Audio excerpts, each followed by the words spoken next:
Hello student, in the last two lecture, we discussed how to determine electrode potential, standard electrode potential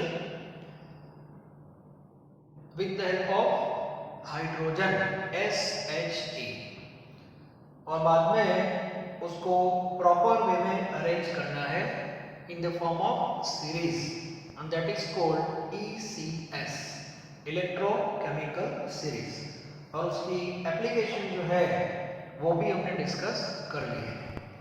अब तक हम जो discussion कर रहे थे that is totally based on standard parameter, फिर वो इलेक्ट्रोड की बात हो या पूरे सेल, और वहां पे मैंने कंसंट्रेशन जो लिया था सॉल्यूशन का that is 1 molar and we know cell potential depends on three factors: nature of electrode, concentration and temperature। अब हम ये जो concentration है उसको चेंज करने जा रहे हैं, इलेक्ट्रोड का हो या सेल का हो। सेल में दोनों साइड कंसंट्रेशन का टर्म आएगा, लेकिन जब कंसंट्रेशन आप चेंज करोगे तो पोटेंशियल चेंज हो जाएगा, और पोटेंशियल की वैल्यू कितनी होगी वो फाइंड करने के लिए हमारे पास एक फॉर्मूला है, और वो फॉर्मूला से हम पोटेंशियल फाइंड कर सकते हैं। But in that case cell और इलेक्ट्रोड बिकम्स नॉन स्टैंडर्ड, क्योंकि स्टैंडर्ड के क्राइटेरिया को वो फॉलो नहीं कर रहा है। तो आज हम डिस्कशन करने जा रहे हैं non standard electrode as well as non standard cell. तो सबसे पहले नॉन स्टैंडर्ड इलेक्ट्रोड की बात करते हैं। क्लियर? तो आज का जो हमारा टॉपिक है that is potential. Potential word आता है तो आपको कौन सा लेना है? रिडक्शन लेना है। Potential of non standard electrode. Yes, potential of non standard electrode. तो उसकी जो फॉर्मूला है that is given by Nernst, a scientist, and which is derived from law of thermodynamics। ये सब मैंने आपको जो मटेरियल दिया है उसमें सब मेंशन किया होगा। तो हमारा जो पॉइंट है वैसा है, for example this is electrode contains two parts। This is metal rod that is in which form? Solid, which is in contact with solution and that is Mn plus। Okay, temperature हम रखेंगे 25, लेकिन जो concentration यहाँ पे होगा that is not equal to 1 molar. मतलब ये जो इलेक्ट्रोड है आपके सामने that is non standard electrode. अब इसका जो पोटेंशियल होगा, पोटेंशियल जो हम लिखते हैं that is Emn plus m, ये हमें फाइंड करना है। यदि ये 1 मोलर है तो हमें पता है दिस इज स्टैंडर्ड, और स्टैंडर्ड मतलब उसका हो जाएगा E नॉट, और E नॉट की वैल्यू तो हम फाइंड करते हैं with the help of SHE। वो वर्क हमारा हो गया है। अभी हम जो वर्क करने जा रहे हैं that is based on non standard. Hydrogen से जो वैल्यू आ रही है वो तो स्टैंडर्ड की आ रही है, ये क्लियर होना चाहिए। ओके, अब हम कंसंट्रेशन जो है वो चेंज करते हैं तो जो नया पोटेंशियल मिलेगा इसकी वैल्यू स्टैंडर्ड से ज्यादा होगी या कम होगी, वो कैसे पता चलेगा? That is with the help of Nernst equation, और वो इक्वेशन कैसे बनता है वो हम देखेंगे आज। ठीक है, और इसके बाद हम नॉन स्टैंडर्ड सेल में जाएंगे। तो सबसे पहले ये नॉन स्टैंडर्ड इलेक्ट्रोड है, और पोटेंशियल एक्चुअली दो होते हैं, oxidation and reduction, but according to IUPAC potential means you have to consider and you have to focus only and only on reduction। So in that case first of all we have to write reaction that is reduction, मतलब आपको सबसे पहले reduction लिखना है। Clear? तो suppose this electrode undergoes reduction, so you have to write like this: n plus n electron is equal to m solid। Clear? Okay, on the basis of this reaction we have to write down potential. So potential of non-standard electrode, that is Mn plus M. अब इसकी formula है, ये हमें find करना है. Okay, अब formula का proof नहीं है, डायरेक्ट फॉर्मूला को सेट करना है. तो ये हमें फाइंड करना है, that is equal to E not. इसका मीनिंग क्या हुआ कि आपको नॉन स्टैंडर्ड की वैल्यू फाइंड करनी है तो आपके पास स्टैंडर्ड की वैल्यू होनी चाहिए. यस, ये तो होना ही चाहिए. Okay, minus RT upon NF. RT upon NF, that is log base E, that is ln upon. अब हमने इक्विलिब्रियम चैप्टर पढ़ा है, तो इसमें इक्विलिब्रियम कांस्टेंट क्या लिखते हैं? Concentration of product upon concentration of reactant with coefficient. Coefficient को पावर में लेते हैं.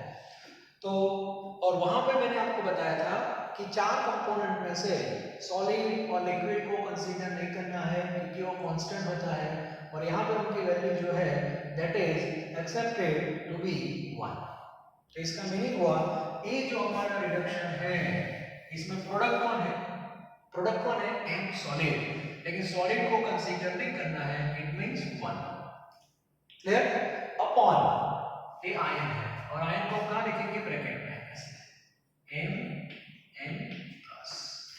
तो ये आपका इक्वेशन हो जाएगा, और ये इक्वेशन से हम ये वैल्यू फाइंड कर सकते हैं. अब इसको थोड़ा शॉर्ट आउट कर देते हैं क्योंकि ये जो टर्म आपको दिखाई दे रहे 2-3 वो सब कांस्टेंट है, तो हर बार लिखने की जरूरत नहीं है. हम एक नया कांस्टेंट डिराइव कर लेंगे. तो फॉर्मूला आपकी हो जाएगी Mn plus M is equal to E not Mn plus M minus ln जो है इसको लॉग में कन्वर्ट करना है, so 2.303. Clear?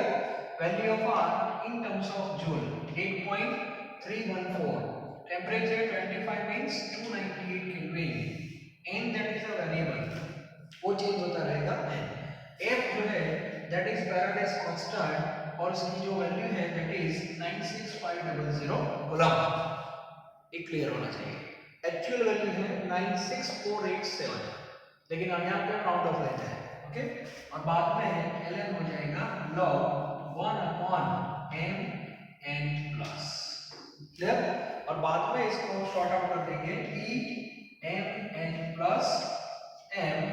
This is equal to E not Mn plus M minus, अब इतने जो टर्म है दैट बिकम्स कांस्टेंट, क्योंकि हर बार R की वैल्यू सेम रहेगी.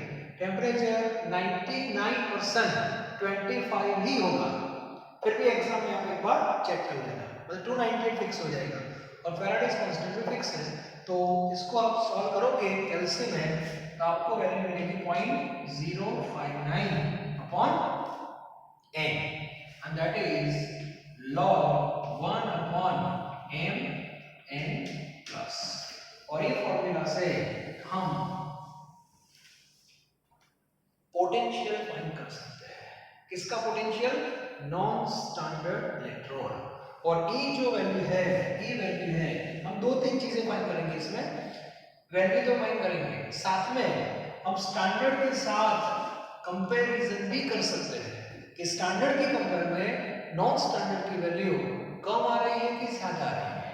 दोनों का डिफरेंस भी फाइंड कर सकते हैं, that is change, and all based on this term, that is concentration. Clear? Complete होना चाहिए. दूसरी बात, कुछ कॉन्सेप्ट भी मैं आपको बता दूं. मान लो कि ये फॉर्मूला से हम सिंपल मैथ्स थोड़ा देख लेते हैं, जिससे पता चल जाएगा, आपको रफली आइडिया आ जाएगा कि ये वैल्यू इसकी कंपेयर में ज्यादा होगी या कम होगी. वो हम जजमेंट ले सकते हैं with the help of this value. For example, exam में यहाँ पे ये जो कंसंट्रेशन है वो 2 मोलर यहाँ पे लिया है. 2 molar means greater than 1. Non standard हो गया. Okay, so put here 2, it means 1/2. 1/2 means 0.5, और 0.5 का आपको log लिखना है, और 0.5 का जो log आएगा that is negative, फिक्स है. लेस देन 1 का log नेगेटिव, ग्रेटर देन 1 का log पॉजिटिव, और 1 का log 0। क्लियर? ओके, तो यहाँ पे लेस देन 1 का log क्या आएगा? Negative. Negative negative that is positive. तो इसका मीनिंग हुआ ई नॉट में कुछ value, some value should be added, और ई नॉट में जब वैल्यू ऐड होगी तो नॉन स्टैंडर्ड का आंसर स्टैंडर्ड से ज्यादा मिलेगा। बात समझ आ रही है? तो मैंने ऐसा नोट करके पैम्पलेट में आपको दिया है। If concentration of solution is more than 1 then reduction potential, कौन सा पोटेंशियल है? Reduction. Reduction potential of non standard electrode is greater than और more than reduction potential of standard electrode. ये क्लियर होना चाहिए। तो कंसंट्रेशन 1 से ज्यादा है तो, क्लियर? 1 से कम है तो, 1 से कम है तो, 1 से कम है तो क्या हो जाएगा आपको पता है? मतलब यहाँ से थोड़ा इंडिकेशन आपको मिल जाएगा, तो परफेक्ट होना चाहिए। क्लियर? तो इस बेस पे एक नॉन स्टैंडर्ड की फॉर्मूला आपके पास आ गई है, और एक फॉर्मूला का यूज करके हम एक स्टेप आगे जाएंगे, that is cell potential of non standard cell. एक इलेक्ट्रोड की बात हो गई, एक इसकी बात हो गई इलेक्ट्रोड की। अब मैं इक्वेशन सेट कर रहा हूं, पोटेंशियल नहीं, पोटेंशियल जाके वर्ड आ जाएगा। अब कौन सा वर्ड आ जाएगा? That is cell potential. Cell potential of non standard cell. Yes, अब हम सेल की बात करेंगे। We are interested in cell. Electrode current नहीं देता, सेल करंट देता है, and cell made up of 2 electrode. If both electrode are standard, then overall cell that is standard. और दो में से एक इलेक्ट्रोड नॉन स्टैंडर्ड है तो ओवरऑल सेल आपका नॉन स्टैंडर्ड हो जाएगा। ये क्लियर होना चाहिए। तो आज हम बात करने जा रहे हैं नॉन स्टैंडर्ड सेल के बारे में, ठीक है? तो टाइटल फिर से मैंने चेंज कर दिया, देखो, cell potential of non standard cell. So again we have Nernst equation which is also derived from thermodynamics, तो उसके बारे में हम डिस्कस करेंगे, और जो भी न्यूमेरिकल आएंगे वो इसके बेस पे आने वाला है। दूसरी बात, जीनीट वाले कुछ कंफ्यूजन क्रिएट करेंगे। कैसे? तो फॉर्मूला आपको दिए हैं, माइनस के फॉर्म में दिए हैं, सही है, ठीक है? अब लॉग के रूप पता होने चाहिए।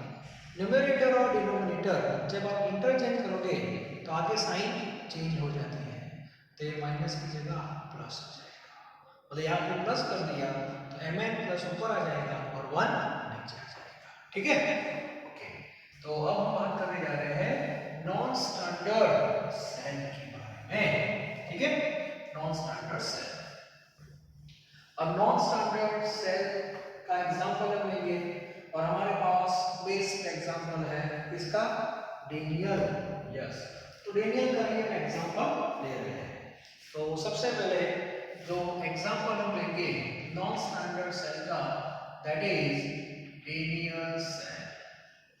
ओके, अब डेनियल सेल का रिप्रेजेंटेशन, बीच में salt bridge, then Zn undergoes oxidation and copper electrode undergoes reduction like this.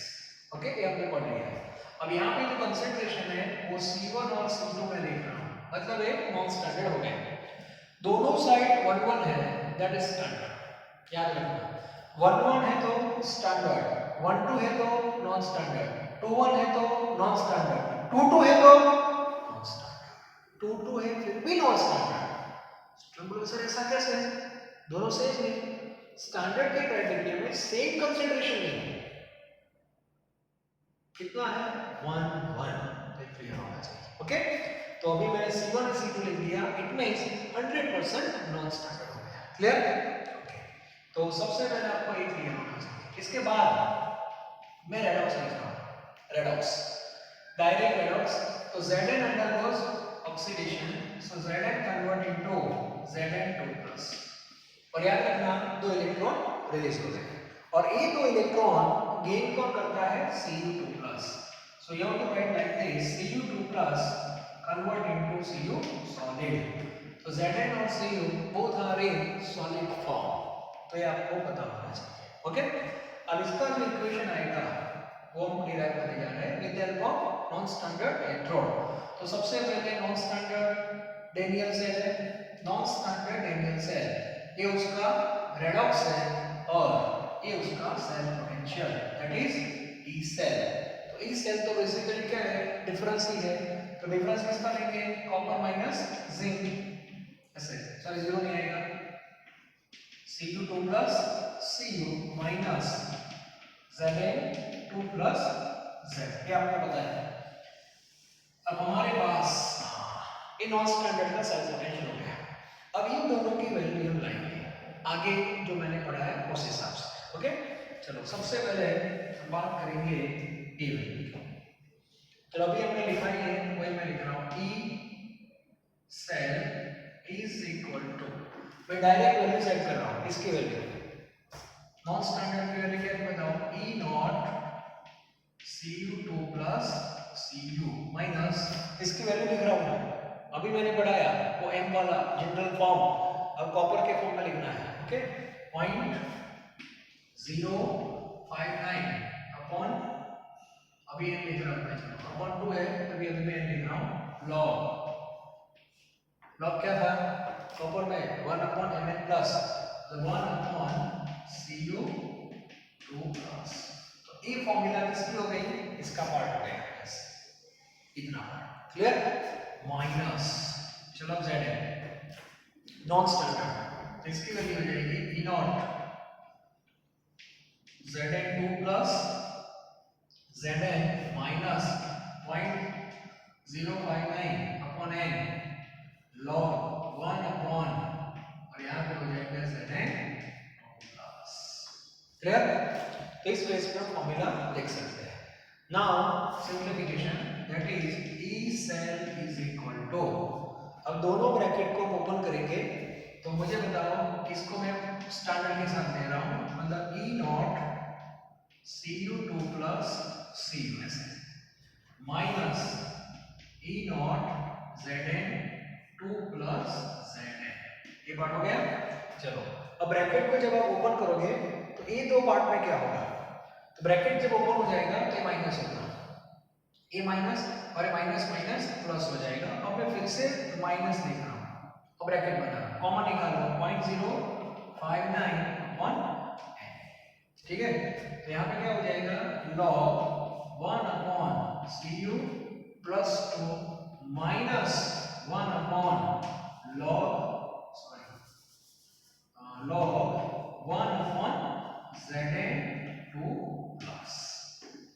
बात समझ आ रही है, ब्रैकेट को ओपन किया तो माइनस का प्लस हो जाएगा, वापस ब्रैकेट बना दिया तो माइनस हो जाएगा। Now tell me this part represent what, standard, it means E cell is equal to E naught cell, E cell is equal to E naught cell, ये पार्ट क्या हो गया हमारा, E naught cell हो गया standard वाला, okay, minus 0.059 bye n, और log की रूल आपको पता है, डिवीजन में क्या होता है, डिवीजन में सब्ट्रैक्शन होता है, लॉग x अपॉन y है तो क्या लिखते हैं, log x minus log y, तो नेगेटिव दिया है तो इन दोनों का क्या लेंगे, डिवीजन। तो मुझे बताओ Zn2 प्लस का आएगा ऊपर और Cu2 प्लस आएगा नीचे, यहाँ पे ब्रैकेट करना कंपल्सरी है, और ये फॉर्मूला आपकी हो गई, बस सिंपल, क्लियर। तो ये जो हमारा डेनियल सेल था ये उसका रेडॉक्स नॉन स्टैंडर्ड, और ये उसका ई सेल है बस, और न्यूमेरिकल आपको डायरेक्ट इसके सॉल्व करना है। तो एग्जाम में न्यूमेरिकल कैसे आएंगे, तो यहाँ पे कंसंट्रेशन आपको दिया होगा C1 and C2 that is given, okay, and you have to find out E cell. तो प्रैक्टिस करेंगे तो ई सेल आपको फाइंड करना है, तो सबसे पहले आपको ई नॉट सेल फाइंड करना पड़ेगा। सर ई नॉट सेल कैसे फाइंड करेंगे, तो ये वैल्यू आपको दी होगी 0.34 प्लस और माइनस 0.76 माइनस माइनस प्लस, ये वैल्यू हो जाएगी 1.10, क्लियर। n आपको यहां से मिलेगा redox, change in oxidation number that is 2, okay, and this two terms represent concentration. concentration of Zn2 plus and concentration of Cu2 plus. So Zn2 plus that is C1 and Cu2 plus that is C2, तो दोनों value आपके पास आ गई। Sir दोनों value 1 1 है, तो दोनों value 1 1 है, that is standard. तो चेक करो 1 upon 1 log 1 0 हो जाएगा, तो पूरा टर्म तो 0 हो गया, तो दोनों सेम हो गए, दैट इज स्टैंडर्ड वैल्यू 1.10। लेकिन यहाँ पे जब 1 1 नहीं होगा तो ई सेल की वैल्यू और ई नॉट सेल की वैल्यू सेम नहीं होगी। ठीक है, अब हम कुछ कंडीशन लेते हैं, लेकिन सबसे पहले डेनियल का मैंने एक एग्जांपल लिया और आपको रिएक्शन कैसे लिखना है उसकी मैंने आपको मेथड बताया।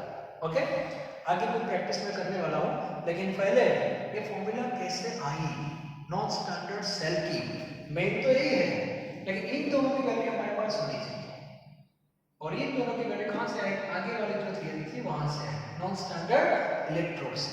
This is potential of non standard electrode, और इन दोनों की ये फॉर्मूला है, और इसको सिंपलीफाई कर दो तो ये आ जाएगा, इस सेल पोटेंशियल फॉर्मूला हो गया। क्लियर?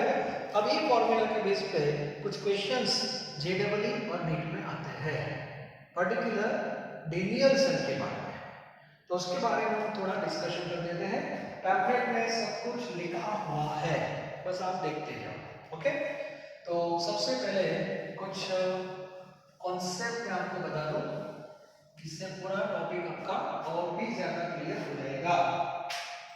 चलो, तो अब थोड़ा डिस्कशन में जीडी लेवल का कर रहा हूँ, मतलब एमसीक्यू बेस कुछ डिस्कशन हो रहा है। चलो, सबसे पहले सीरियल नंबर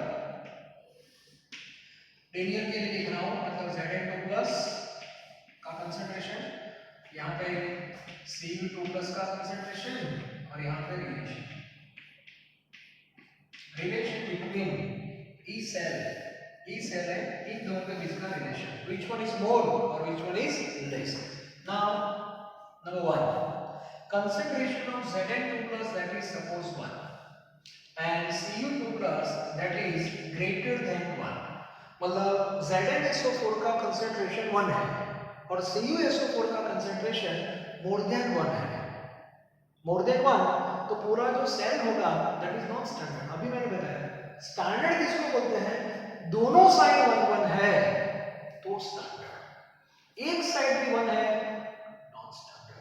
तो अभी ये जो डेटा मैंने लिखा है that is for non standard. अब मुझे बताओ, सिंपल मैथ्स है, आगे मैंने बताया लॉग के रूल, यहाँ पे 1 है और यहाँ पे मोर देन 1, मोर देन 1 का मीनिंग क्या हुआ, न्यूमरेटर की कंपेयर में डिनोमिनेटर की वैल्यू ज्यादा है, तो ये रेशियो आएगा आपका लेस देन 1, लेस देन 1 का लॉग आएगा नेगेटिव, और नेगेटिव नेगेटिव पॉजिटिव हो जाएगा, तो ई नॉट सेल में वैल्यू क्या होगी, ऐड होगी। In that case E cell greater than E not cell, मतलब रिप्रेजेंटेशन से ही पता चल जाएगा, यदि Cu2 प्लस का कंसंट्रेशन Zn2 प्लस से ज्यादा है तो ई सेल का आंसर ई नॉट सेल से ज्यादा आना चाहिए। डेनियल का ई नॉट सेल फिक्स है 1.10, तो जेडब्ल्यू नीट में कैल्सी अलाउ नहीं है, लॉग टेबल अलाउ नहीं है, तो ई सेल का आंसर 1.10 से ज्यादा होना चाहिए, और चार ऑप्शन में से एक ही ऑप्शन मोर देन 1.10 होगा, तो लिख सकते हो, no problem, this is concept. Okay, second, चलो ये 1 मोलर है और यहाँ पे लेस देन 1 है, तो उसमें उल्टा हो जाएगा E cell that is less than E not cell. Non standard का पोटेंशियल स्टैंडर्ड से ज्यादा भी आ सकता है, कम भी आ सकता है, that depends on concentration of both solution. Clear होना चाहिए, both solution, not a single solution. Okay, third case, चलो इसको 1 लेते हैं and this becomes greater than 1, अब इसमें बड़ा कौन है, Zn2 plus, so in that case E cell less than E naught cell हो जाएगा। नंबर 4 A1 है, this becomes less than 1, तो A बड़ा है, तो इसमें E cell greater than E naught cell हो जाएगा। Sometimes exam 2 molar 2 molar, दोनों को बोला है। तो स्टैंडर्ड को मान लो कि हम E1 बोलेंगे, इसको बोलेंगे हम P2, तो दोनों की वैल्यू सेम हो जाएगी। बात समझ आ रही है? ओके। तो 2 2 है तो कोई फर्क नहीं पड़ेगा कि 2/2 दैट इज 1 log 1 0, तो दोनों की वैल्यू सेम आ जाएगी। तो आप बोलोगे सर तो स्टैंडर्ड हो गया। हर बार ऐसा नहीं होगा, सर क्यों नहीं होगा? या 2 लिखेंगे 3 लिखेंगे 6 हो जाएगा, ऐसा नहीं है। वो आगे बता रहा हूँ। डेलियल में होगा, हर एक सेल में होगा ऐसा जरूरी नहीं है, क्योंकि कुछ ऐसे सेल भी आएंगे जहां पे यहाँ पे पावर आने वाला है, डेलियल में पॉसिबल है। ठीक है, चलो तो एक कॉन्सेप्ट क्लियर होना चाहिए, मतलब आपका कॉन्सेप्ट क्या हो गया? जनरली इलेक्ट्रोकेमिकल सेल में आप याद रखना, डेलियल का मैं एग्जांपल ले रहा हूं, डेलियल के बेस पे बात करेंगे हम। यदि CuSO4 का कंसंट्रेशन ज्यादा हो गया तो इस सेल का आंसर इनोड सेल से ज्यादा ही आएगा। ये क्लियर होना चाहिए। सेकंड पॉइंट, अब आपके दिमाग में क्वेश्चन आएगा कि सर मुझे डेनियल में से, मैंने आगे बताया डेनियल में से वोल्टेज सेल पोटेंशियल 1.10 से ज्यादा लाना है, अब क्या करोगे? तो मैंने हिंट दे दी, CuSO4 का कंसंट्रेशन बढ़ाओ, बस CuSO4 का बढ़ाओ। सर कैसे बढ़ाएंगे? हाँ, अब दिमाग चलाओ, चलो अब दिमाग आपका चलना चाहिए। चलो मुझे बताओ, हिंट मैंने आपको दे दी। मान लो कि आपके पास ZnSO4 का सॉल्यूशन है, यहाँ पे CuSO4 का सॉल्यूशन है, दोनों का कंसंट्रेशन 1 है, तो इनोड सेल की वैल्यू 1.10 आएगी। ठीक है, फॉर्मूला से डायरेक्ट। अब आपको डेनियल में से सेल पोटेंशियल लेना है, लेकिन 1.10 से ज्यादा, और वो सेल पोटेंशियल हो जाएगा आपका ई सेल, निकल जाएगा 0 क्योंकि नॉन स्टैंडर्ड हो गया। अब उसके लिए हमारे पास दो ऑप्शन है, इसको बड़ा करना है बस। अब इसको बड़ा कैसे करोगे? How to increase concentration? By adding solute. तो मार्केट में हम जाएंगे, मार्केट में हम जाएंगे, तो पहला ऑप्शन हमारा होगा एडिंग CuSO4, होगा कि नहीं? इसमें कॉपर सल्फेट डाल दो सोल्यूट, तो अपने आप कंसंट्रेशन इंक्रीज हो जाएगा और इस सेल की वैल्यू 1.10 से ज्यादा मिलेगी। Is it clear? Okay. Sir मैं मार्केट में गया था, दुकानें बंद थी, CuSO4 तो मिला नहीं, तब मैं क्या करूं? दिमाग लगाओ चलो। यदि आप इसको बड़ा नहीं कर सकते तो इसको छोटा कर सकते हो, मतलब इसका कंसंट्रेशन कम कर दो बस। हमें किसी भी तरह इसको बड़ा करना है बस। यदि ये डायरेक्ट नहीं हो रहा तो हम इनडायरेक्ट करेंगे। सर कैसे इसको छोटा करेंगे? जिंक सल्फेट को बाहर ले ले, is it possible? No, you have to add water. Yes, by adding water in zinc sulphate. Is it clear? तो जिंक सल्फेट का जो सॉल्यूशन है उसमें पानी डालना बस, सिंपल, और इसके छोटा बनेगा। This is negative thinking. Yes, life में दो टाइप की थिंकिंग होती है, पॉजिटिव और नेगेटिव। पॉजिटिव थिंकिंग का मीनिंग होता है इसको बड़ा करना, और नेगेटिव थिंकिंग का मीनिंग होता है इसको छोटा करना। दो फ्रेंड हैं, दोनों की जो प्रोग्रेस लाइन है दोनों की, वो अभी मान लो कि सेम चल रही है, 1-1 के बेस पे, दोनों सेम लेवल पे है परसेंटेज वाइज पढ़ने में। अब इसको ऐसा लगा कि मुझे इससे थोड़ा आगे जाना है, तो क्या करना चाहिए? उसको खुद पढ़ाई करनी चाहिए 1 घंटा एक्स्ट्रा, लाइक दिस, तो उसकी लाइन आगे बढ़ेगी। This is positive thinking. लेकिन नेगेटिव का मीनिंग क्या होता है? ये बंदा क्या करता है? इसको डिस्टर्ब करता है, यार पढ़ाई वढ़ाई कुछ नहीं करते, ऐसे ऐसे, मतलब इसको कम करना है, अब बोल रहा है मैं बड़ा हो गया।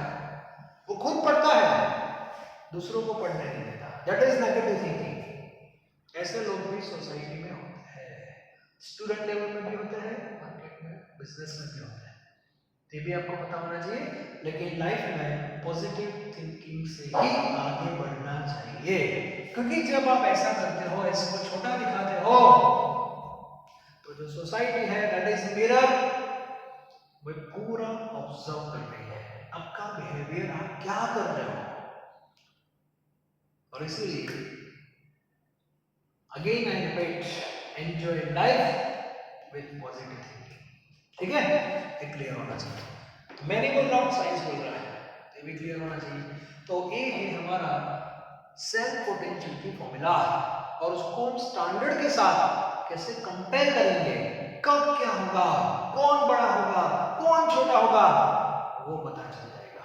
ओके, अब मैं कुछ एग्जांपल आपको दे रहा हूँ जिससे आपको पता चलेगा कि जीनी लेवल पे जो क्वेश्चंस आते हैं वो कैसे रहेंगे।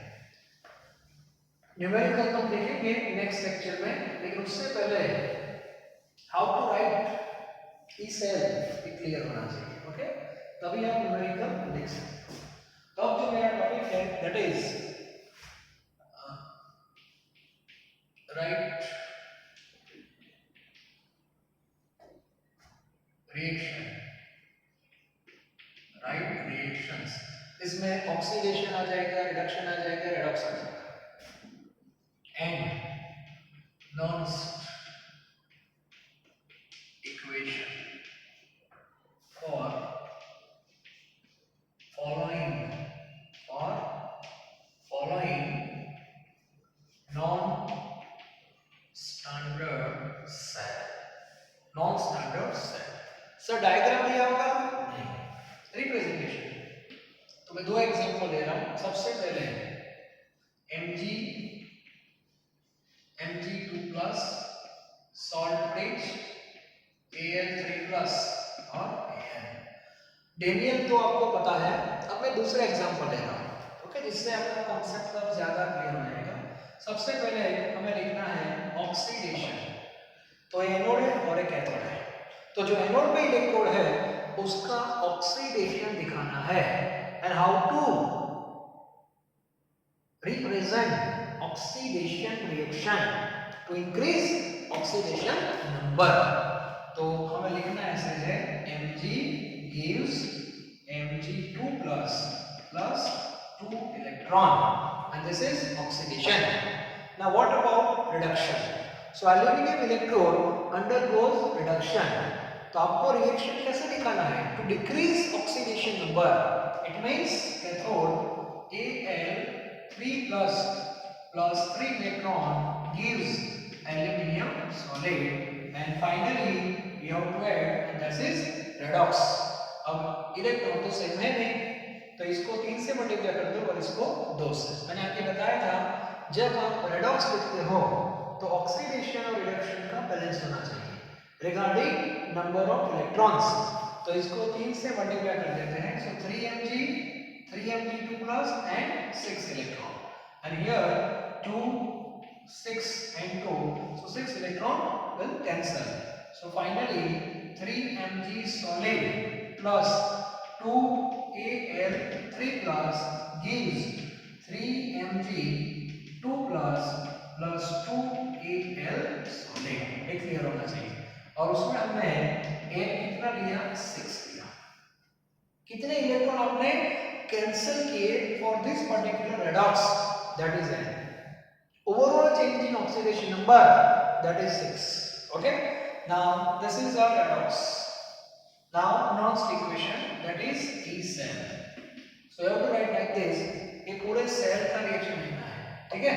So E cell is equal to E naught cell minus 0.059 by 6 log। अब log लिखने के बाद थोड़ा रेस्ट करो, थोड़ा आराम, कोई जल्दी नहीं है, ओके, गलती नहीं होनी चाहिए। अब हमें क्या लिखना है? ये जो रेडॉक्स है, ये जो आपका रेडॉक्स है, उसमें से रेशियो लेना है product upon reactant, but ignore solid. तो एल्यूमिनियम को कंसीडर नहीं करना है और यहाँ पे मैग्नीशियम को नहीं करना है। क्लियर? इसमें याद रखना कोएफिशिएंट भी है, तो प्रोडक्ट में ब्रैकेट में क्या लिखोगे? प्रोडक्ट में Mg2+ विथ कोएफिशिएंट, तो यहां पे आएगा 3+, नीचे reactant that is Al3+ 3 plus, that is iron. Coefficient 2, that becomes power, and this is final Nernst equation. एक क्लियर होना चाहिए। और एग्जाम में आपको ये लिखना है नहीं, इसके बाद न्यूमेरिकल आपको सॉल्व करना है। लेकिन याद रखना, ई सेल आपको फाइंड करना है तो सबसे पहले ई नॉट सेल फाइंड करना होगा। और ई नॉट सेल कैसे फाइंड करेंगे? इसी ये सीरीज से, और वो डेटा आपको दिया होगा। Clear? Concentration that is given in representation यहां पे दिया होगा, सो बी केयरफुल। क्लियर? रेडॉक्स लिखना है, इसके बाद ए लिखना है, और उसके बाद वैल्यू रखनी है, और उसको सिंपलीफाई करना है। लॉग का कॉन्सेप्ट क्लियर होना चाहिए। ठीक है? दूसरा एक रिएक्शन ले रहा हूं, ए कॉम्बिनेशन प्लस प्लस का है, अब मैं दूसरा ले रहा हूं plus minus. Okay, Mg2 plus negative है, सपोज ऐसा लिखा है Cl माइनस Cl2 और Pd। तो सबसे पहले oxidation, Mg electrode convert into oxidation, so Mg gives Mg2 plus 2 electron. Careful, chlorine undergoes reduction, तो क्लोरीन का रिडक्शन कैसे लिखोगे? टू इंक्रीज ऑक्सीडेशन नंबर और to decrease oxidation number, it means to decrease oxidation number. The Cl2 ये दो electron gain करेगा and convert into Cl minus, ये oxidation number decrease होगा। स्टूडेंट यहाँ पे गलती करते हैं, Cl माइनस में से Cl2 लिखते हैं, तो ये भी ऑक्सीडेशन, ये भी ऑक्सीडेशन, तो रिडक्शन किसका होगा? पॉसिबल ही नहीं। ओके, बाद में रेडॉक्स, इलेक्ट्रॉन कैंसल। याद रखना, Mg किस फॉर्म में है? सॉलिड। इसमें देखो गैस आ गया Cl2, that is in gas, और राइट हैंड साइड पे Mg2 प्लस भी आ गया और 2Cl माइनस भी आ गया। ओके, अब हम लिखेंगे E cell, so E cell is equal to E not cell minus, क्या माइनस लिख रहा हूं? Minus 0.059 by 2, then log। हाँ, अब हमारा रेस्ट देखो इंपॉर्टेंट है, दो आयन प्रोडक्ट में है तो दोनों न्यूमरेटर में आएंगे विद कोफिशिएंट। तो यहाँ फर्स्ट ब्रैकेट में Mg2 प्लस कोफिशिएंट 1, दूसरे ब्रैकेट में Cl माइनस और उसका स्क्वायर आएगा। Clear? So this two are product, so both product in multiplication form, and that is as a numerator with coefficient। reactant solid, इसको तो consider करना नहीं है, this is gas। equilibrium, gas का जो कंसंट्रेशन है that is pressure, तो यहाँ पे क्या लिखना है? PCl2, so this is equation। और एग्जाम में एक गैस जो है उसका प्रेशर आपको दिया होगा, हाँ नहीं दिया है तो 1 बार लेगा। क्लियर?